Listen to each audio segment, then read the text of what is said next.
دیکھیے بھٹو صاحب بالکل پاپولر تھے، اس میں کوئی شک نہیں ہے، اور مگر جب مارشل لاء لگ گیا تو مارشل لاء جب لگتا ہے نا تو اس وقت ایک خوف کی لہر چلتی ہے۔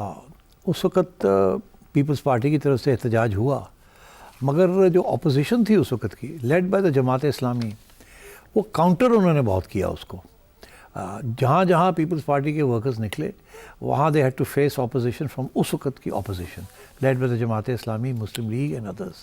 تو ایک تو یہ تھا کہ there was on the streets there was opposition. اس دفعہ ایسی کوئی چیز نہیں تھی، نون لیگ کے لیے پی ٹی آئی کے خلاف کوئی نہیں نکلا، پہلی بات۔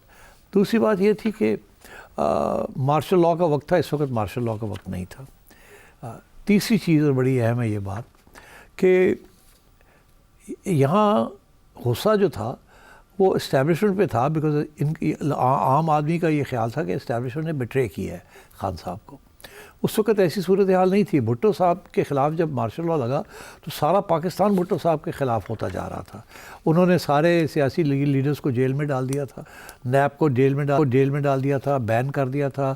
سارے کوئی 55 M N As M P As جو تھے ان کو جیلوں میں حیدرآباد جیل میں ڈال دیا تھا، اور so it was a difficult situation for ہم۔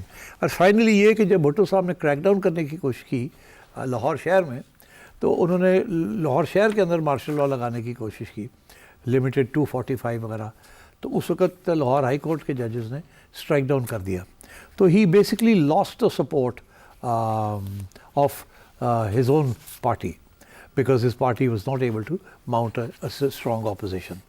اب تو سچویشن یہ تھی اس وقت خان صاحب کے خلاف تو نون لیگ نہیں کھڑی ہو سکی، کوئی بھی کھڑا نہیں ہو سکا، اور فائنل پوزیشن یہ ہے کہ اس وقت ہم اٹھتے تھے صبح تو اخبار ڈھونڈتے تھے کہ اخبار کے اندر خبر پتہ چلے کہ آج ہوا کیا پاکستان میں، کون باہر نکلا کون نہیں نکلا۔ کوئی طریقہ نہیں تھا، ٹیلی فونز بھی جو تھے وہی، کوئی موبائل فونز تو تھے نہیں اس زمانے میں، وہی تھے، اور تو کمیونیکیشن بہت مشکل تھی to get people to come out and to join hands and do something. Organise کرنا بھی بہت مشکل تھا۔ تو آج کل کے حالات میں تو organising is very easy via social media.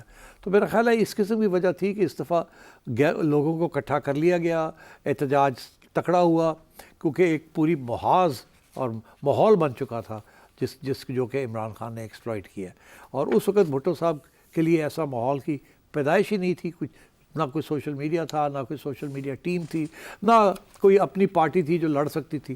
اور اس وقت کی جو جماعت اسلامی تھی، جو کہ پی این اے کا جو movement, Jamaat Islami was a very militant force, سارے اسٹوڈنٹ آرگنائزیشنز یونیورسٹیز کے اندر جماعت کے کنٹرول میں تھی۔